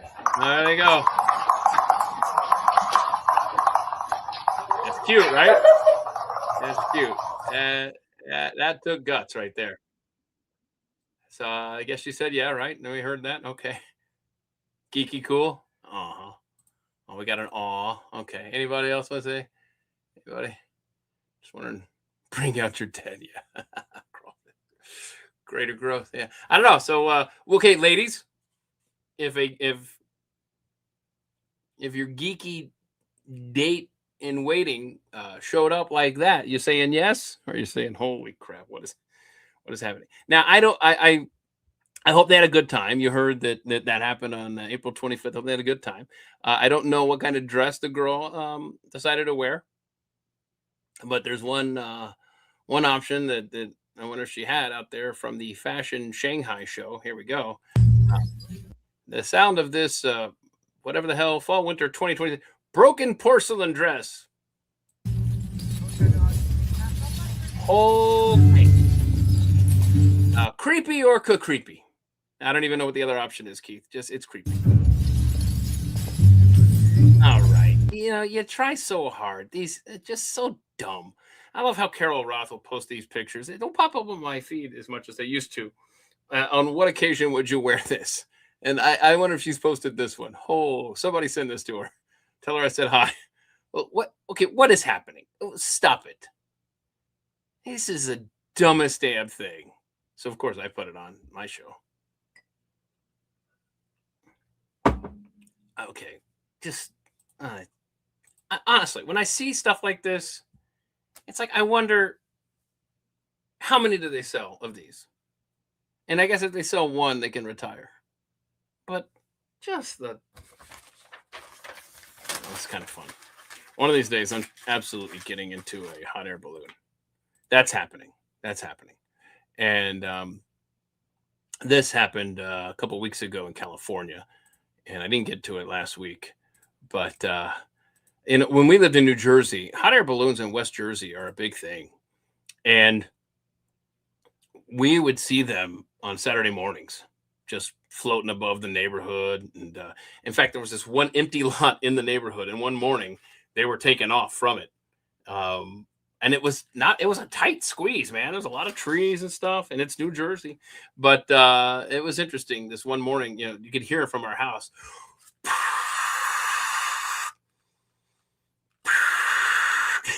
I don't know, man.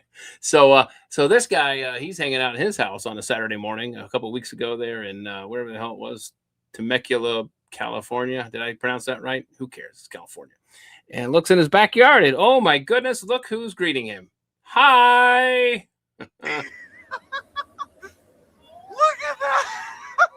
There's a big balloon that kind of, wow. I don't want to say crash landed, but Everybody- force landed.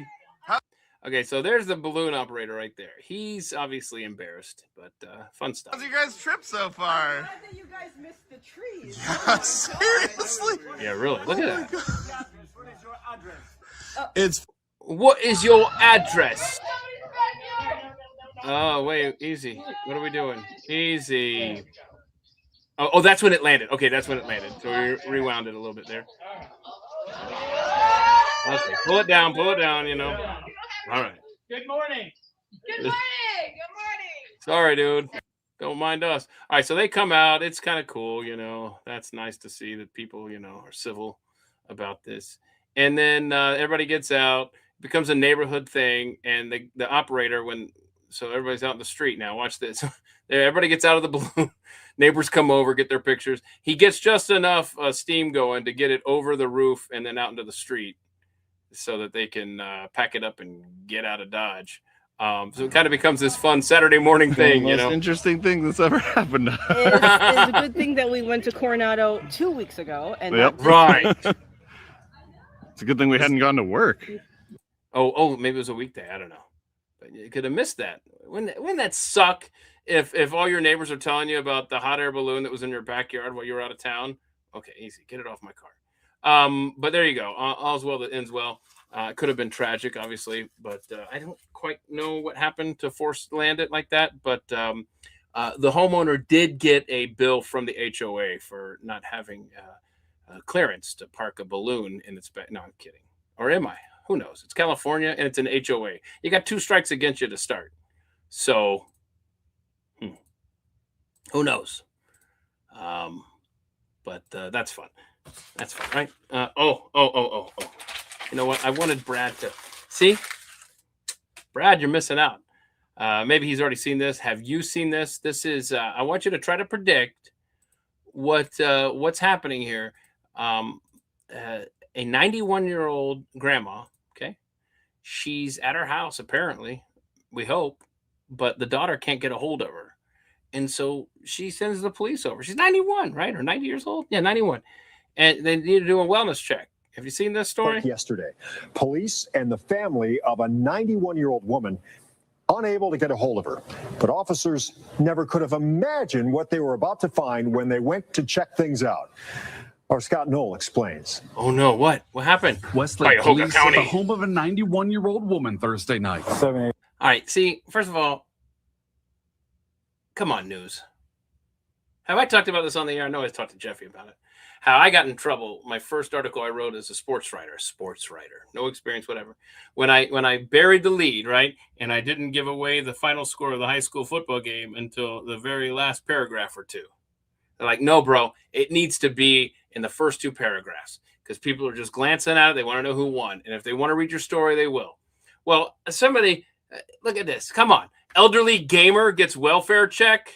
You're ruining the story, man. A3, garage door's open. We're gonna make entry. Police, her family, all unable to get a hold of the homeowner. And vehicles in the garage. The woman, a part of the city's Are You OK program. Uh-oh. We've told you about it before. Hello, this is the Are You OK? Allowing residents to sign up for a daily call to check in, make sure everything's all right. It is a really nice service that has saved lives in the past. In January, we told you about how it led police to a woman who fell inside her home and couldn't get back up. Oh, I saw her on a TV. She's on a commercial, starring role. Sorry. This time, another woman not answering the call. Everyone's a little bit alarmed that she was missing these contacts. What would police find this time? What? Westside Police. To protect the woman's identity, police didn't release any more of that video. But what happens next, no one would have guessed. Turned out to be all okay. Everyone got a good laugh out of it. Police found her all right in her room. We'll let the officers called to dispatch explain the rest. Oh. We're here with her now. She's playing video games in her bedroom. Police say Playing video games. Leave her alone. That's me in Sim City. See? That was me in Sim City. 35 years ago. Oh, I'm so old. Anyway, there you go. So that's kind of fun. The old lady was, leave grandma alone. She's busy slaughtering entire villages in Iraq or something. I don't know what they do, what games are out there. You know, here's something sad. I'm so busy and it sucks. But my sweet youngest daughter got me because she has a PlayStation 9 or whatever the hell they're up to now, and she hears me talk about how I used to spend way too much time playing college football and Madden and all that stuff. And at Christmas, she got me the college football game and Madden. I mean, that cost a pretty penny, as Nanny would say. This is Nana's mom right here. She lived to 99, 98. There's old Nanny. That'll cost you a purdy. So Zeely gets me these two video games. I played college football one time, like maybe Christmas night, and haven't even had a chance to play Madden once. It's the most depressing thing to see him sitting over there next to the PlayStation. Forgot my point. Oh, back in the day, I used to play those games obsessively. And in fact, oh gosh, this is Nerd Central. I made a whole conference of just made up teams, right? You know, like I never forget there was a school in Missouri. It was in Branson, Missouri, and they played inside a dome, and the turf was purple or orange or something, and the other color was orange. They clashed bad, whatever it was. It was rough, but that was fun. Anyway, used to play that obsessively, and then I remember because Aslan, little baby, and I had this massive, like, big chair, one of the marshmallow chairs. I'd sit in there after work. This is back when I produced Pat's show circa 2001. So what was I, 25? And then, Aslan was born in 2003. So it's 27-ish. Yeah. And little baby Aslan would sit there, and I would just play a football game. Be like, hey, look, we're bonding. Isn't that fun? That's kind of fun. There you go. Look at that. See? Football. And holy crap, it just occurred to me. Who's the kid that watches football all the time with me whenever she's here? And now she doesn't live here. It was Aslan. Guys, play video games with your infants at sports games. If you want them to watch sports when they grow up later. If you want them to hang out with you. Because the other two don't. I wasn't playing video games when they came along. If I could do it all over again, I would keep playing EA Sports with all the kids. Yeah, that's an opportunity lost. Ooh, hang on. Now I get to the point in the program where it's starting to get Sophie's choice on the stack over here. Which of these can wait till next week? Which of these would I rather have Brad here to discuss with? Finish the sentence, Keith. That one can wait. Oh, that one can wait. Yeah. Hang on a second. That one can wait. Hang on. You're not going to get shortchanged. You just have to come back next week on May the 8th.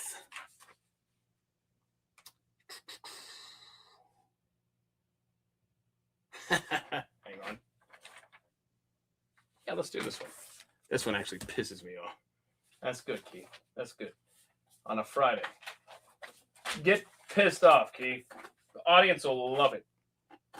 I mean, it's kind of a fun story on the surface, but when you think about it, it should piss you off too. I'm going to get it on the screen here. Because here it is. Dateline, Palo Alto, California, August 2nd, 1984. Headline, Boys Want Ice Cream, Get Draft Registration Notice. I'm sorry, what was that now? What's that? Two brothers who filled out forms in an ice cream parlor promotion finally received a response, a warning from the Selective Service to register for the draft. 7 years ago, Farrell's Ice Cream Parlor in Sunnyvale, California, was offering coupons for free ice cream cones to anyone filling out a form. Brothers Eric and Greg Hensel, using pseudonyms, filled out the forms. Quote, "We put in a bunch of made-up names, but used our real address on the forms," said Eric Hensel, 17, a senior at Palo Alto High School. So when they were 10, they did this. So in 1977, they filled these out. But we never did get the free ice cream cones they were supposed to send to us. A Selective Service notice arrived in the Hensel home on Wednesday addressed to Johnny Klomberg, warning him he had 30 days from his upcoming 18th birthday to register for the draft. The two boys were amused by the Selective Service notice. Their father wasn't. Paul Hensel, an Army veteran who enlisted in the 1950s, said he was disturbed that Uncle Sam could be using ice cream parlor mailing lists to keep track of youngsters at an innocent age. He said that if Klomberg did exist, he might get a free ride to a world hotspot instead of a free ice cream cone. I'm not opposed to the draft, but I am opposed to this technique. Can't they get this information elsewhere? Selective Service officials said they had purchased the mailing list and mailed out some 3,500 notices a month, linked to the Farrell's list. Holy crap. Our goal is to notify everyone possible that they must register, a spokesman said. Wow. That was Big Brother before computers did the work for them. Oh, no. What? Oh, did I? Hold on. Time out. 2026 to 2023? Sorry, I meant 2003 is when I was playing that video game with Baby Aslan, who is now 23 years old. Yeah, there we go. Thanks. Anyway, all right. So I don't care for the government going and thank you for spending our tax dollars to purchase an ice cream shop's list to go and track down 17-year-olds. Huh. Okay, I can't imagine the kind of data that they're getting now. Tecmo, oh my gosh, you're so wrong. Crispy Critter with the Tecmo. Oh my goodness. Ready, down, hut. Oh boy. And I hear he doesn't do it as much as he used to, and I love him to pieces. But when I was I've talked about him before. When I was a freshman at the University of Nebraska, Kevin Kugler was a senior, and we both did shows at KRNU. His was remarkably better than mine. And there's a radio station there on campus. Anyway, he went on to do great things, and I'm me. So Kevin has done, I've heard him do NCAA basketball games, the tournament games, he's national voice, Big Ten Network, and now he is a play-by-play announcer for Fox on Sundays. Kevin Kugler, so good. And I don't know where he is on the hierarchy of games. I try to figure it out based on the matchups. Dude should be about 3 or 4 spots higher for sure. But anyway, he's awesome. And whenever the kick is made, I hear a little bit of Tecmo Bowl in there because he was from that same generation. Good, kick is good. Anyway, so yes, I loved Tecmo Bowl. I also loved what was the baseball game where you could create your players and stuff. What was that called? All-Star Base? I don't even remember. But this also reminds me of another story I want to get to you. And Younghoe Koo, boy, Brad's missing out. Younghoe Koo. I wanted to pick his brain on this name. Younghoe Koo used to be the Atlanta Falcons kicker. He now is the New York Giants kicker, which is amazing considering he didn't get canned after, I think it was a Monday Night Football game or Sunday Night Football. It was a national TV game. And so here, I'm sure Brad would have fun with this name. Younghoe Koo. No, it's Younghoe Koo. Right there. I don't make the names.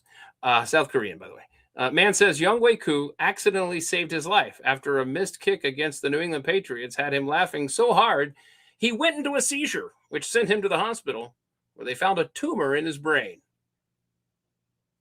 You think, come on. What? How could you laugh so hard that you would have a seizure? Well, if you haven't seen this kick, you will soon find out how that's possible to laugh so hard that you have a seizure. Here we go. He's lining up the kick, and oh, he could have broken an ankle. Oh, Young Wei Koo, what are we doing? Monday Night Football, yeah. Oh no. So there you go. Saved his man's life, Young Wei Koo. He was good for the Falcons. Really good. Well, until he wasn't. Missed the playoffs because of that guy. Anyway, I digress. Told you, man. I could easily just... It'd be cathartic to just leave the Falcons behind. But see, you got stories here that were tailor-made for one Brad Staggs. But these weren't. They're not gonna die on the vine. They're gonna be good. Y'all. I am not letting the missing. It seems like that has died on the vine. The missing scientists and those with the UFO knowledge and the all the special stuff there. I mean, here's one from. Remember that? I'm telling you, if you didn't see this, this chick right here. What is her name? Eskridge. What was her first name, y'all? In Alabama. There's something bad there. Because if you go and listen to that interview that she did shortly before she died, she was fearful for her life. But she was also talking about some strange stuff going on in her apartment complex and around this guy. Like, you got to go and see this. But basically, was it her boyfriend at the time? I don't know. She was saying how strange that this guy was across the way. I don't know if he was sitting in his car or staring out at there. I forget what it was. But she said something like, maybe I should report that car or something like that, the license plate. And then she said that, and then immediately the guy, I guess, got out of his car, went into his apartment, came back out, and changed the license plate out. As if, yeah, we got your apartment bugged, and we're listening right now. Okay. And then she, and she made it clear she was not going to kill herself. And she, if you're listening to the audio podcast, Keith is putting air quotes up, killed herself. But now there's another story of this Air Force veteran who agreed to, and I remember hearing this at the time, and it was a big enough deal in my mind. But now when you couple it with all these others, and again, maybe they're not connected. It's fine. It's possible that, but I still want to convince myself. I want to be convinced of that. Somebody convince me that they're not connected, please. Maybe that's a deep dive I need to do. But in 2024, Matthew James Sullivan, age 39, died at his home in Falls Church, Virginia, from a lethal mix of alcohol, alpromazine, cycloprazine, and imprimine. According to the Northern District Office Chief Medical Examiner, it's a generic Xanax, which is an anti-anxiety medication. This other thing is a powerful muscle relaxer. And this other thing is another thing that kids use to treat anxiety and bedwetting. I doubt he needed 2 anti-anxiety drugs in his veins at the same time. But anyway, he was going to testify to Congress about secret government UFO programs. And he died just ahead of that hearing. What the hell? I'm not letting this stuff go. You know how you know I'm not letting this stuff go? Because this goes here instead of there. Oh, sorry. If you're listening to the audio cast, Keith he left that story on the desk instead of the garbage can.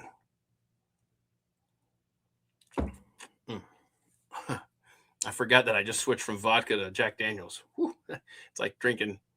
Is this water? Oh, no, it's vodka. Okay. Well, I wanted to go over this with Brad because he was a part of the show last week where I played the whales. Remember the whale bit? I was like, I don't hear what they want me to hear. And if you don't recall that, it went a little something like this. I'm going to play the video again. If you weren't here, don't worry. You don't need to go. You don't need to stop this and go back. I'm going to explain it to you. And I said, I'm just not hearing what they want me to hear. And what they're trying to do is they're trying to show us that whales now apparently can say English phrases. speak English. They can speak phrases and repeat them back to their handlers. Again, we don't know how they edited this audio. That's a whole nother story. But the bottom line was, look at all of these research dollars that we're spending, and we can get whales to talk to us and stuff. It's kind of fun. So I'm trying to find the video. Now I can't find the tab. I'm getting a little upset by that. Well then. Oh, that's right. I got to place a bet on the Kentucky Derby. I got to burn money on horses that I know nothing about, on a sport that I don't follow at all, just so I can have a real reason to watch horses run around in a circle. But I digress. Anyway, I can't seem to find the damn video. Well, anyway, so well, damn, there it is. Okay. All right, so this is what I played. All right, now if you were watching live here on X, okay, or you were watching later on Rumble or YouTube, or live on YouTube, hell, I don't know. If you were watching it live, this is how it went. Bye-bye. All right, you heard the whale and the human. Sweet Lord, if it's happening again on the audio podcast, I'm going to be so irate, but I think I have it figured out. So you hear the whale and then the Bye-bye.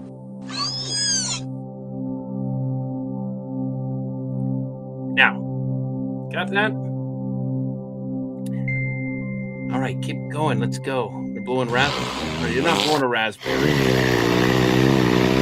Amy. Okay, so if you're listening on the podcast later, like if you're right now, you're probably going, yeah, I remember that stupid segment that you did with the whales. Well, it sounded completely different on the podcast. And there was no whale audio. All you heard was the human. That's the only audio you heard. So you're thinking, damn, that's, I hate to break it to you, Keith, but it's actually very clear what you just played. And I'm trying to find the iTunes thing. Let's see here. Because iTunes and what you call it? Well, that's not it. That just it muted it. It muted the audio. That frequency was not audible on the audio stream. So you're probably listening, going, "Yeah, I don't hear them either. It's not just you, Keith." Anyway, let's see. Is this it? This might be it. This is what it sounded. This is what it sounded like. And this beautiful audience.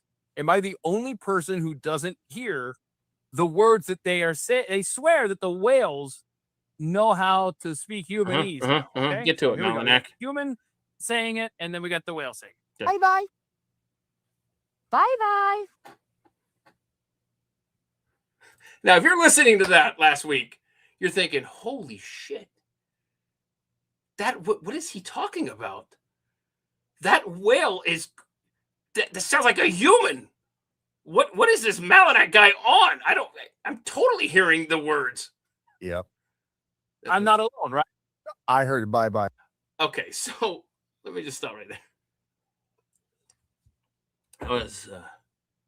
I've learned something, and I want to sincerely apologize to you, the audience, because you remember how about a year ago we had issues with levels on this show. Maybe Brad was really high, I was really low, or vice versa. Maybe Kelly was here and Rebecca was here. And it was really tough to get everybody at the same level. So what I started doing is I changed a setting that put everybody at the same level of audio. It was I don't have a board. There's nothing to speak of for meters on here. That's why I'm always asking, all right, everybody sound the same? We're good, we're good. That's why I'm begging you in the chat to report on audio as early in the show as possible in the chat, because there's no way to cross-check that here. And that's why sometimes you'll see me, I'll look down here, especially early in a show, I'll mute my microphone, and then I'll listen for a second because I'm trying to see if everybody, okay, that sounds like we're about the same level. Good. Okay. But I found that little check, that little box that put everybody at the same level. Well, what I didn't realize until last week, that what that was doing was that was for lack of a better way to describe it, it was muting it. It was bringing everything down. And apparently that setting affected the whale audio. Now, if I go back and I listen on Spotify or Apple later, and it's the same mess that you can't hear, I'm going to be so pissed. I hope you could hear it on this one. Anyway, so I apologize for the crappy audio when two people or sound is playing and a person is playing at the same time. Even when nothing else was playing, it just sounded bad. So I'm hoping it's fixed. I guess we'll know as the episodes continue. But I apologize for any audio issues. The technical stuff, man, just is so aggravating. I just want to sit down and do a show for y'all. That's all I want to do. And so when technical stuff happens, it's so frustrating. Anyway, so, and AI, man, it's going to kill us all. But until it does, it's going to help us. This was a conversation with Grok. Hey, here's what's happening. Here's what happened to this whale audio. And you have this conversation. Is such and such checked? Holy crap. It is. It's creepy, but it's cool. You can thank Grok for hopefully fixing the audio issues. I don't know. And one thing I want to point out here, and it's, there's also on Spotify, when you're over there on the audio podcast, could you please like right there or rate, review, whatever the hell, just give it 5 stars or however many stars they want you to have, whatever the most is. That's what I'm asking for. Not much, because it's really going to help the show get discovered. If you could just click the old thing there and give it 5 stars. I don't know. I don't have an Apple account. So thank you to the one person who graciously rated At the Mic with Keith Malinak 1 star. And look for the black box, not the green one. The green one's the old stuff. I got to figure out how to get that off of there. I'll have a conversation with Grok. We'll figure it out. But anyway, wherever you're listening, rate, review, like, subscribe, share, do all the stuff. I'd really, really be grateful for that. But I wanted to explain that. I'm so sorry. I hope that you heard it this time. Let me just see here. Julia, I'm sorry that you're confused. I hope that you heard the whales that time. If not, then it probably still sucks. Okay, so we got a time traveler who wants us to look out for June 6th of this year. So we got about 5 weeks left, apparently. So there's a guy on TikTok, because that's where, like, if I'm traveling back in time and I want to warn humanity of something, I'm going to TikTok, obviously. But think about that though. If you show up at the gate of the White House, you're like, I got to talk to the president. I'm a time traveler, and June 6, 2026 is going to be a bad, bad day. You're going to get arrested. You're going to be committed. I don't know how else you do this. So you go to CNN, they're not going to let you in. You make a video on TikTok, you're going to get, 636 followers. So a man claiming to be a time traveler, I should have found this damn video, from 2582. Okay, look at that. We're around for another however many years that is. Anyway, he's predicted Earth will experience a 3-day blackout at some point in the next 10 years. Well, hang on a second. So what's June 6th? Hang on. 72 hours of total darkness. Let's see here. The caption states, believe it or not, this has indeed happened on the June 6, 2026. Okay, so is this some Chinese? I don't know. So it says starting. Why does it say in the next 10 years? This story is dated April 26th. Anyway, June 6, 2026, 3 days of darkness all around Earth. Oh, and he says that there's going to be light, though, coming from pyramids. But he says, don't look at them. And he says, don't use any man-made light except for candles. We're going to have to revisit this. We're going to have to play this on next week's show. Because, I mean, we got a few more weeks before this happens. So we're fine. We got plenty of time. So I'll save this. With this. I'm looking at the Brad stuff here. Stuff I want to save for Brad. Okay. So put that there. All right. That'll be for next week. So we'll have fun with that. Oh, I couldn't find this. I printed it up and then I couldn't find the damn link. But this lady, I think it was a lady, she got really upset. Whose side are you on? This lady's name is Haley. Haley Jacobs Guard or whatever. Okay. And it says, it's cool. I totally didn't need to put the groceries in the back of my car. All right. So that's her car there. That's her vehicle. The trunk here. She's trying to put the groceries in. And this person just parked right there. Okay. So the comments were decidedly against her. Like, dude just parked in his spot. Like, if you want to load up, you should back in. And that's the kind of thing where I would side with the guy who pulled in. It's not his job to plan for you. I wouldn't be motivated enough to comment under that post, but I just find that interesting that she was moved enough to post. It's cool. I totally didn't need to put my groceries in the back of there. Am I missing something here? This almost feels like it should be under the Reddit "Am I the asshole?" Post. Maybe back in if you want to. Of course, it's tough to back in a parking lot, not because of the skill involved, but because there's usually somebody right behind you. Like, oh gosh, just no, stop, don't get right. I'm trying to back in. Damn you. So I don't know. I just wondered. Let's see here. Never back in a grocery store like that. Yeah. Let me see. Oh, good point, Crawfish. Yeah, time traveler would already know the best platform. Guess it is TikTok. And then this video was so long that I didn't think it was worth putting it up here. But basically, there's a park at the end of this street in this neighborhood up in Massachusetts. It's your first problem. But the lady parked in front of somebody's house to go to this park. And I forget if I think that the parking area at the end of the street was really muddy or something like that. And so she parked on the asphalt. And the people that live across from where she parked, if I remember this correctly, called the police. I know they called the police, but I'm trying to think of why she parked. She had a good reason to park in front of their house instead of down at the designated area. And the police show up, and it was just a joke. And they tried to get her to move, and she's like, no, I have a right to park here on the damn road. And in other words, I just don't know why the people just don't talk to you. Like, hey, can you not park here? And even then, they shouldn't have said anything because it was just a circumstance that she goes into the police. She goes down and talks to the chief, and the chief ends up saying, "You're right. Our officer shouldn't have pressured you to move your vehicle and stuff." I just don't know. Like, have we lost the ability to talk to each other?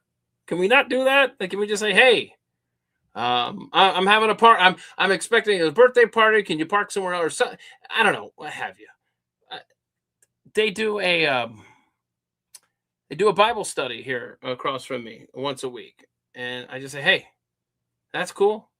Please tell your folks, don't prevent my mail from being delivered. They're here for a couple hours and it's over."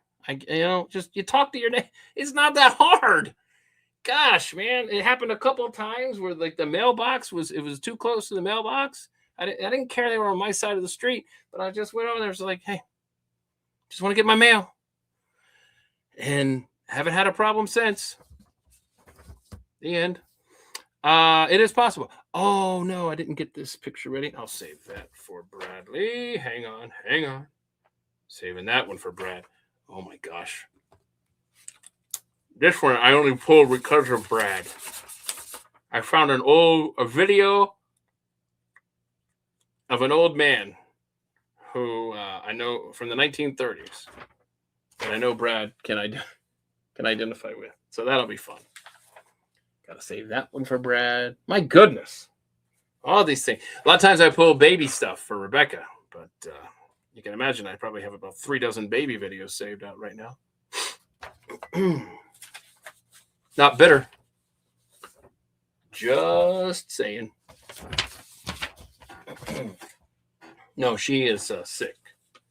Her and the little baby Princess Viking are sick right now because she had planned to be here.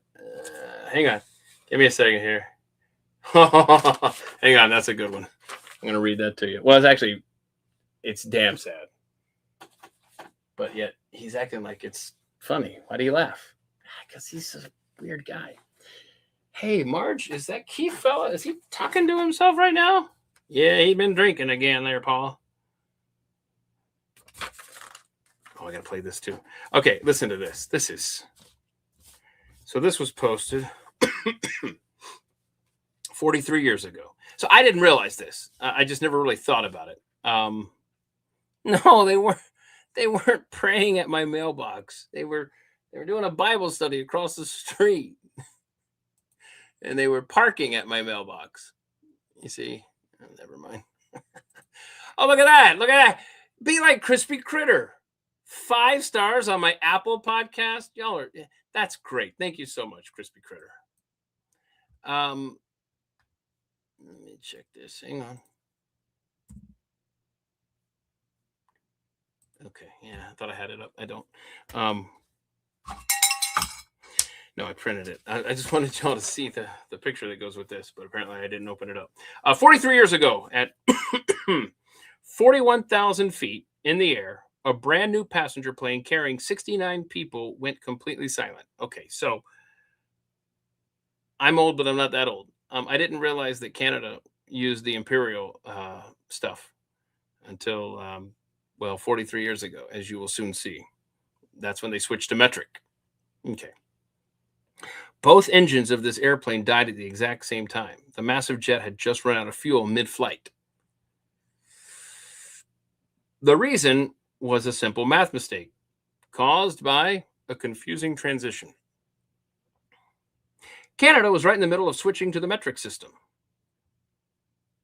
This specific plane was the very first one in this particular airline's fleet to use kilograms. The ground crew was still used to the old system. They calculated the fuel weight in pounds. The plane took off with less than half the fuel it needed to make the trip.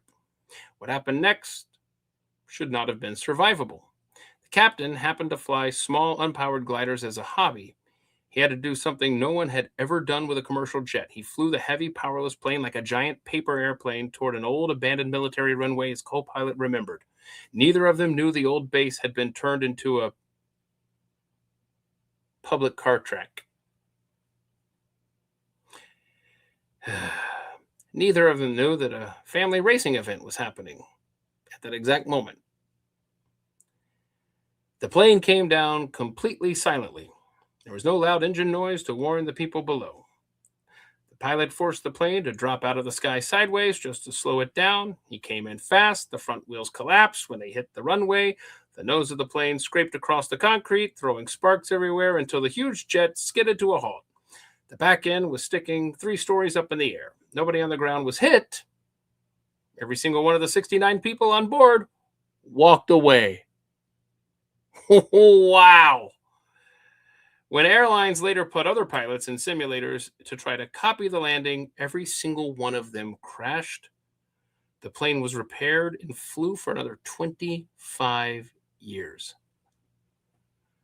Tragedy narrowly avoided, but no thanks to the metric system.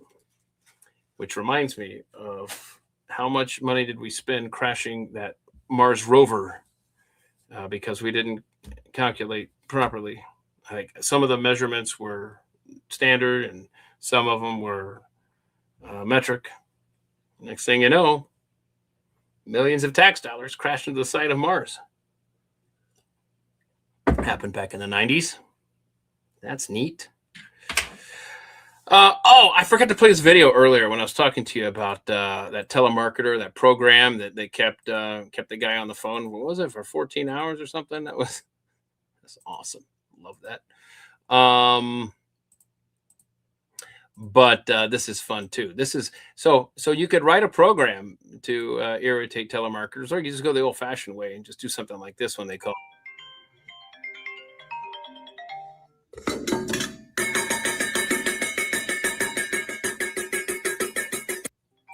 That's how I'm doing it right there. I can't write code. Come on now. That's awesome. Let's see. Oh, one of the lessons that that I have taught my kids is to don't showboat. Don't showboat. And if you hang on 1 second, we're going to finish with a video that shows you why you shouldn't showboat. But first, I want to show you something that's kind of fun. It's a backwards race. I don't know if they still do this. This apparently took place in the 80s, I guess, over in the Netherlands or Norway. If Rebecca were here, I'd say, what's the difference? 1980s in the Netherlands, they used to... Again, who cares what they're saying? They're racing backwards. I could watch this all day. Like, this would be the equivalent to my Sim City now. I could just sit in front of a TV for 12 hours and just watch this. That is some skill. Look at this. Oh, my God. Oh, no, bro. There I am. That's me. Oh, no, wait. Is he going to recover? Get up. Yeah. Oh, no. He almost did it. Oh, now you got to get... Okay, what's happening with the white car? Come on now. Oh, he's trying to get around him, obviously. That guy gets out of there. Now, hold on. This is going to be important later. Okay. I want you to watch the car that's upside down, and I want you to see what happens when the guy, he runs over here. Nothing happens, but just watch him and just commit that to memory for later, okay? He gets out of the car. Let me get out of here. I don't want to get run over. Just get off the track. Smart man. Okay. What else we got? Look at this. Look at this. I mean, this truck, probably, the camera guy's probably in the flatbed of a truck, and they're moving at a good clip. And this guy's going to catch up to him. He's not careful. Let's go. Step on it back there. Oh, no. Oh, don't stand too close to the... Oh.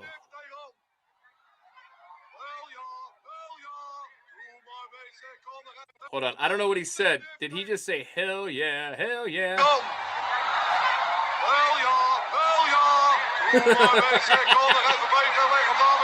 And so on and so forth. Oh, hell no. I could watch this all day. Do they just keep going until there's one car that's upright? Is that how we do this? Holy crap. This is awesome. Don't stay in your... Okay. I guess. Okay. All right. How do we get a winner, though? Like, is there a finish line, or are we just going to do this until we have debris everywhere? Look at this, man. I mean, these guys are moving. That's impressive stuff. Let's see if I can talk Netherlands. Hell yeah, hell yeah. Okay, that's fun stuff. I love that. That should be on like ESPN 9 or whatever we're up to now. I think they've cut back on some of those, right? They realize having 500 ESPN channels not necessary. All right, hang on. Okay. Oh yeah. This is kind of fun. I want to know, would you do this, and at what age would you stop doing this? And for how long do you keep this haircut? This is there's a barber shop. It goes viral with some of the videos that are shot there because these kids come in there. This is a great gimmick. It doesn't cost you anything, and it makes it quick for you as well as the barber, because you can just do these quickly. Viral barbershop where kids spin a wheel and end up with the most absurd haircuts imaginable. Okay. I hate it when the videos give it away, man. Why are you doing that? See, I messed that up. See, that's my fault. All right, these guys come in here. I'm spinning the wheel. All right, here we go. Spinning the wheel. Here we go. Is he allowed to spin the wheel? Oh, yeah. Hey, You sure? Talking about it all day. I'm going to shave his head all the way down with a razor. Do what you got to do. Can I spin the wheel at Bobble Shops? Bobble Shops. Somebody look that up. Where's Bobble Shops? Find out where this haircut is. Are you sure? I guarantee it's in the boundaries of New York City. I'll do it. Bobble Shops haircuts. Let's see. I guarantee it's New York City. Is that? Wait a minute. It's a chain? Bobble salons? All right, sorry. I don't know if you remember the 7 signs of dementia. Short attention. Okay. You want to do it? Yeah. Ma, tell him not to do it. He's going to go home bald. Okay, so you might come home bald. All right, bye. Okay, yes. Okay, bye. Whatever you spin, he has to do. Whatever he spins, you have to do. That's awesome. Here we go. What this you is got? L face. Old man. Oh man! Oh, You gotta do the old man, homie. look at that. He just... Spin it for him. No, please. Oh no! What's this kid gonna get? Oh no! Yo. Oh no. Please. No, Mohawk. Skin mohawk with chopped bangs. Which? He didn't like that one. That kid didn't want a mohawk. All right, let's go. Oh.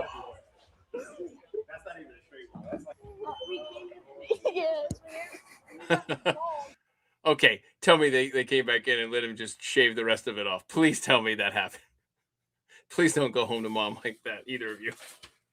Which one do you want your kid coming home like though? Huh? You want to be the mohawk kid? Or do you want to be the old man cut? Holy crap, that's tough. Okay, kids, last video for you before we go. And I do hope that you have an excellent weekend. But one of the things that I made sure to teach my kids early on was when you play sports, please, or in life, don't brag, don't showboat. Just act like you've been there. Be Barry Sanders. Hand the ball to the ref and be done. Well, this rodeo guy, a very impressive ride on this bucking bronco. But he really liked to celebrate after the fact, and you'll see why that wasn't such a good idea.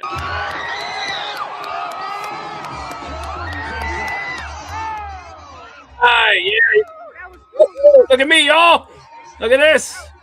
Look at this. Yeah, I'm excited. Oh, no. Here comes Ozzie Smith. Oh, no. No. Oh, no. Friendly fire. Oh, no. What do we have on? Oh, no. What do we do? Yeah, don't do it. Please just don't.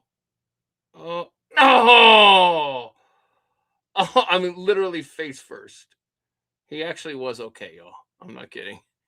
He was okay. But that didn't look okay.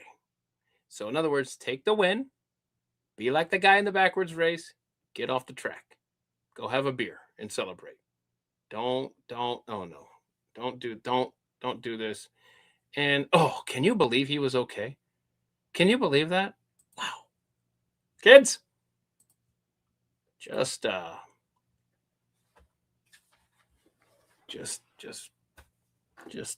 be done. Don't linger on the court. Okay? All right. Listen, I appreciate you hanging out with me. I know I was solo today. It's probably the last thing you want to see. But who knows? Maybe we'll have a full house next week. You never know. You never know. Everybody's busy. I totally get that. And some people, I guess they get sick, whatever, didn't clear that with me first. But anyway, I appreciate you hanging out. And I appreciate you checking out all the shows. We hang out here on X and YouTube every Wednesday, Thursday, and Friday, live at 3 p.m. Eastern. Like I said before, please like, rate, review, subscribe, whatever it takes. I sure would be grateful. Coming up, my gosh, man, a good host would be able to tell you what's coming up. I do know the Thursday deep dive. That's going to be fun. That's going to be Jovan Pulitzer. It'll be the 6th conversation we have with Jovan about election integrity. Are we making any progress? We're 6 months out from the midterms. We doing anything to secure our elections around the country? The Save America Act hasn't passed, and it never will, inexplicably. But so that's not going to be a part of the solution, apparently. So that's coming up on Thursday. On Friday, like I said, we might have a full house. You might also want to clean your glasses too, Keith. That would help to help you look around the room. I'm still trying to figure out what I'm going to do on Wednesday, May 6th. I have a couple of ideas, but if I preview them, then they won't come to fruition. So it'll be a wild card. Wednesday wild card, 3 p.m. Eastern, right here. So I appreciate you so much. Have the weekend you deserve, as Born Genius says. And let's see, just see. Yes, bye-bye. Okay, very good. I'm just seeing here. Have a great weekend. Thank you, Julie. You as well. I appreciate all of y'all. Thank you so much. Be well. And don't forget the Tuesday throwback episode that will be dropping is going to be one Rob Borowski. He used to work with us over at Pack Ray Unleashed. He was TV's Rob down the hall. And I talked to him 6 years ago, and I'll post that on Tuesday. And we'll do a little throwback episode with him. And so there you go. He's doing well, by the way. He stays very busy in the world of broadcasting. So anyway, thanks so much. You're absolutely welcome, April. Get you through your slow work day. Slow work day. Wow. Teach me your ways. I need a slow work day. All right. Y'all be good. Y'all be good. I hope the weather is nice where you are. It's been raining, I think, every day for the last 7 years here in Texas, apparently. And I hope it ends soon. Bye-bye.